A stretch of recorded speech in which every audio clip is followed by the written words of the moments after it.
అరే సాయి, ఇలాంటి పరిస్థితుల్లో నేను చెప్పొచ్చో గాని. ఆగు బాబాయ్, నువ్వెందుకు వచ్చావో నాకు తెలుసు. నాన్న నీ దగ్గర కూడా అప్పులు చేశాడా? అవునరా, చేశాడు. చూసావా బాబాయ్, బంధువు అయి ఉండి పోయిన వారానికి వచ్చి డబ్బులు అడుగుతున్నావు. అటువంటిది 30-40 మంది ఇంటి మీద పడి అడుగుతుంటే పెళ్ళాం పుస్తలు తాగట్టు పెట్టి అప్పులు కట్టాం. ఇప్పుడు చూస్తే ఈ గుడ్డోడు కూడా మా బారినే పడ్డాడు. మీ నాన్న ₹1,00,000 కోసం ₹1,00,00,000 విలువ చేసే ఆస్తి నా దగ్గర తాకట్టు పెట్టాడు. ₹1,00,000 ఇప్పుడే మేము కట్టేస్తాం. కట్టేస్తారా? కాకపోతే ఈ ఆస్తి మొత్తం మీ నాన్న మీ చిన్న తమ్ముడి పేరు మీద రాశాడు. మా తమ్ముడైతే ఒకటి, మేమైతే ఒకట. తీసుకో అన్నయ్య. ఒక్క నిమిషం. అరే చిన్నోడా, ఈ కాగితాలు మీ అన్నయ్యలకు ఇవ్వడం నీకు ఇష్టమేనా? నన్ను అనాథాశ్రమంలో పడేస్తాను. నాకు నా బాధ కలగలేదు కానీ బాబాయ్, నా ఆనందనం చేయనంటున్నారు బాబాయ్. ఆయన గొప్పగా బతికాడు, ఆ దినమోడు చేయమని బాబాయ్.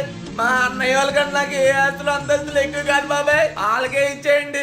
నీకు సిగ్గుండాలరా. బ్రతికినంత కాలం మీ నాన్న ఏడిపించారు. ఇప్పుడు ఈ కళ్ళు లేనివాడు కడుపు కొడదామని చూస్తున్నారు, కానీ వాడు మీ మేలు కోరుకుంటున్నాడు రా. ఇదిగోరా కాగితాలు.